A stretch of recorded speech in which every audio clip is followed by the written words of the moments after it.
তিনি বলছেন আমি তোমার বউকে এবং মাকে রেপ করব, 3 বার 4 বার। ডিজিকে বলছেন মদ্যপ অবস্থায় এই রাজীব কুমার, কখন সরাবে? কাজল শেখ কি আইসিকে নিরাপত্তা দিতে পারবেন? কাদের সংরক্ষণ দেন মমতা? জঙ্গি, খুনি আর ভোট লুটেরাদের? মুখ্যমন্ত্রীর কোলের লোক রাজ্যের এসআরডি এর চেয়ারম্যান, মন্ত্রীর পদমর্যাদার নিরাপত্তাও পেয়ে থাকেন। তিনি তো সবকিছুরই ঊর্ধ্বে, তাই না? তবে এই কেষ্টই স্বয়ং কয়লা পাচার, গরু পাচার এবং নিয়োগ দুর্নীতিতেও অভিযুক্ত। দীর্ঘ সময়ে তিহারে জেল খেটে এসেছেন। এক অডিও কলে পুলিশকে 4 থেকে 5 বার স্ত্রী মাকে ধর্ষণের হুমকি দিয়েছেন। পুলিশের 5 বার নোটিশের পর থানায় পেছনের দরজা দিয়ে হাজির দিয়েছেন। চোখে মুখে নেই ভয় ভীতির লেশ। সন্দেশখালী শাহজাহানের মতোই যেন হাজিরা ছিল কেষ্টর। অনুব্রত মণ্ডলের এগেইনস্টে অ্যাকশন হতে পারে না। উনি মমতা ব্যানার্জির কোলের লোক। অ্যাকশন হবে আইসির বিরুদ্ধে, এবং কাজল বাবু আইসিকে প্রোটেকশন দিতে পারবেন না, যতই ছোট বাবুকে ধরে রাখুন।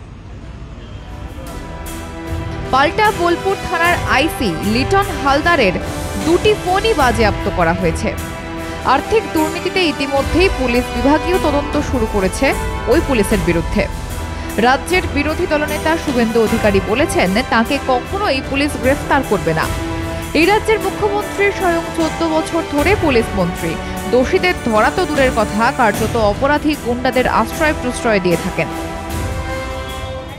অনুব্রত মণ্ডল টন্ডল কেউ নয়। যত রেপিস্ট, যত খুনি, যত জঙ্গি, যত জিহাদি, যত রোহিঙ্গা অনুপ্রবেশকারী, যত চোর টেন্টেড, সকলের একমাত্র প্রোটেক্টর, আর্কিটেক্টর এবং ছাতা, তার নাম হল মমতা। অনুব্রত মণ্ডল ফোনে স্বয়ং পুলিশ কমিশনার রাজীব কুমারকে হুমকি দিয়েছেন যে বারবার বলা সত্ত্বেও কেন বদলি করা হয়নি।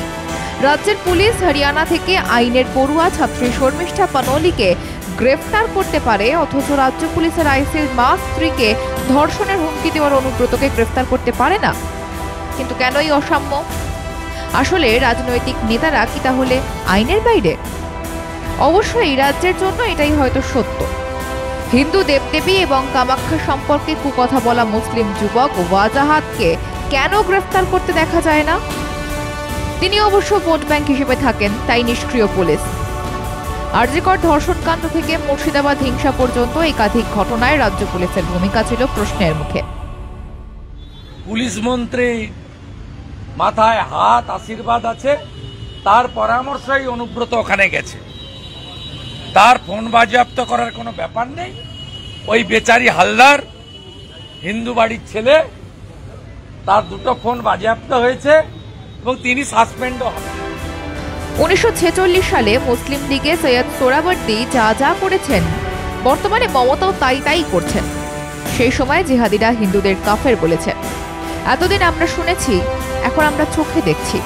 মুর্শিদাবাদের শামশেরগঞ্জ, ধুলিয়ান, সুতি, ফারাক্কা এবং মালদার মোথাবাড়ি, রতুয়ায় হিন্দুদের উপর নির্বিচারে অত্যাচার চালিয়েছে দুষ্কৃতীরা। পুলিশের ভূমিকা ছিল সন্দেহজনক। সিপিএম করতেন, কিন্তু একমাত্র হিন্দু হওয়ার জন্য চন্দন দাস, হরগোবিন্দ দাসকে নির্মমভাবে হত্যা করা হয়েছে। উগ্র মুসলমানরা আগুনে বাড়ি, ঘর, দোকান পুড়িয়ে দিয়ে সব ভস্ম করে দিয়েছে। ফলে যা ছিল ডাইরেক্ট অ্যাকশন, এখন তা ডাইরেক্ট পিকচার। শামশেরগঞ্জের হোটেল ব্যবসায়ী সে বলছে আপনাদের সবার সামনে যে তৃণমূলের প্রতিষ্ঠা লগ্ন থেকে আমি তৃণমূল করি, আমি আমার বাড়ির একটা ছোট্ট ঘর বিনা ভাড়ায় তৃণমূলকে দিয়ে রেখেছি। আমার হোটেলও পুড়িয়েছে, বাড়িও পুড়িয়ে দিয়েছে তৃণমূল হওয়া সত্ত্বেও, কারণ আমি হিন্দু। আজকে 1946-এর the great Calcutta killing direct action day যা ছিল যে হিন্দুরা কাফের, হিন্দুদের খুন করো, এখনো তাই। আমরা তো মমতা ব্যানার্জির আমলে ডাইরেক্ট পিকচার দিই। বিরোধী দলনেতা শুভেন্দু অধিকারী আরও বলেন, রাজ্যের মমতার সরকার হিন্দু বিরোধী সরকার। হিন্দুরা একত্রিত হচ্ছে না বলেই একনায়কতন্ত্রের শাসন চালাচ্ছে। এই রাজ্যের 70% হিন্দু ভোট একত্রিত হলেই হিন্দু সরকার গঠন হবে। উত্তরপ্রদেশ, অসম, মধ্যপ্রদেশ, মহারাষ্ট্রের মতো বাংলাও সাইজ হয়ে যাবে। রাজ্যের 11 কোটি মানুষ অযোগ্য নন, একমাত্র অযোগ্য রাজ্যের মুখ্যমন্ত্রী। ব্যুরো রিপোর্ট, মাধ্যম।